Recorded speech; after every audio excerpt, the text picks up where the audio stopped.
আসসালামু আলাইকুম। আশা করি সকলে ভালো আছেন। আমি মোহাম্মদ শোভন হোসাইন আরও একটি ভিডিও নিয়ে আপনাদের সামনে হাজির হয়ে গেলাম।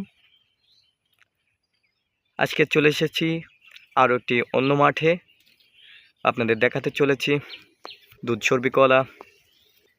কলা বাংলাদেশের অন্যতম একটি চাষ। তার কারণ আমাদের দেশে প্রচুর পরিমাণে ফলের চাহিদা রয়েছে।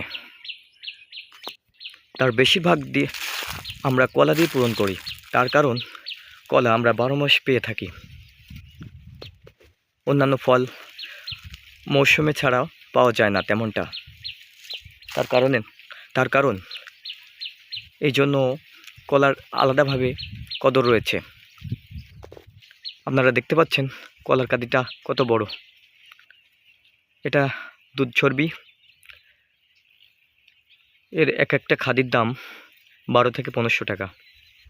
আর আপনি যদি দেশি জাতের সর্বী কলা লাগান তার দাম হবে সর্বোচ্চ 5 থেকে 600 টাকা। আপনার কিন্তু একই খরচ পড়বে। জমি চাষ করতে বলুন, সার দিতে একই রকম খরচ পড়বে। এর রোগবালাইও কম। তাই প্রত্যেককে বলবো আপনারা কলা চাষ করুন, ফলের চাহিদা পূরণ করুন, সমৃদ্ধিশীল বাংলাদেশ গড়ে তুলুন। ধন্যবাদ সকলকে। সবাই সুস্থ থাকবেন, ভালো থাকবেন এই কামনা করে আজকের মতো আপনাদের কাছ থেকে বিদায় নিচ্ছি। ধন্যবাদ সকলকে।